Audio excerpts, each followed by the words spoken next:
के बाबा दिहल टीकवा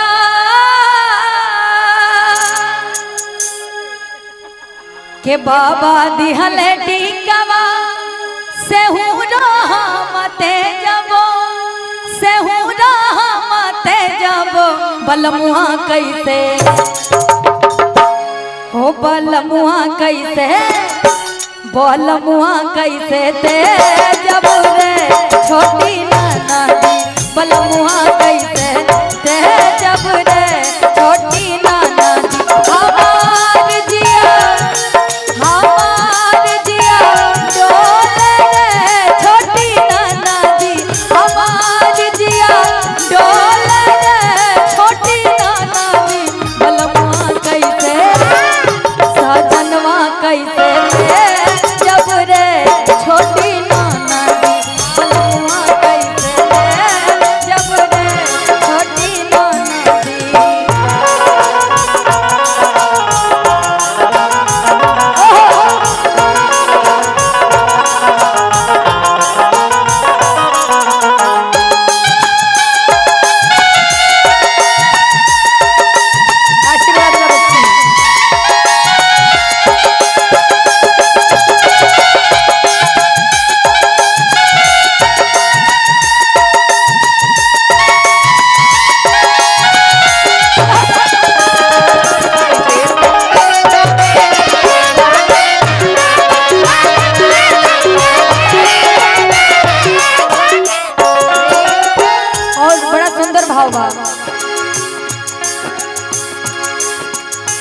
टीका बाटी कुलिया झुमका पयलिया सगरो सिंगार बाधुरा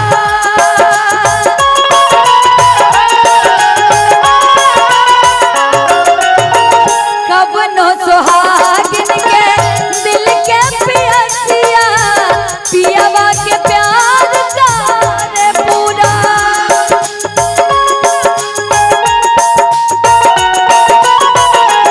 टीका बाटी कुली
लिए जोरदार ताली, और आप लोग अपने लिए भी बजा लीजिए। वाह। बहुत सारा प्यारा आशीर्वाद दिया, और मेरी तरफ से भी आप लोगों के लिए ताली, और ढेर सारा बाबा विश्वनाथ का आशीर्वाद कि आप सबकी हर मनोकामना पूरी हो जो आप लोग चाहते हैं। बाबा विश्वनाथ की कृपा बनी रहे। एकदम कटरीना कैफ जैसा मेहरारू मिल जाए भैया तहरा के। सेतु भाई, अच्छा बड़ बने की छोट बने? आपसे बड़े हैं? अच्छा उधर भी शादी? अच्छा आपो के शादी हो जाए, कुल भर गांव का लड़का अपना भौजाई के लाइन मारे, है ना? लेकिन बैठे आप लोग, बैठे, बड़ा हौसला अफजाई हो रहा है। अच्छा ऐसा नहीं चाहिए, का हो खुशी खुशी तारा गाँव में बनल बा खुशी। एक खुशी तारा के लेके केने खुशी, एक जैसा तारा के लेके खुशी खुशी खुशी काहे ना चले करो तो कंजूसी के बाबा दिहल टीकावा, अरे से हुना मत जबो, अरे से हुना मत जबो, बलमुआ कैसे दे जब रे छोट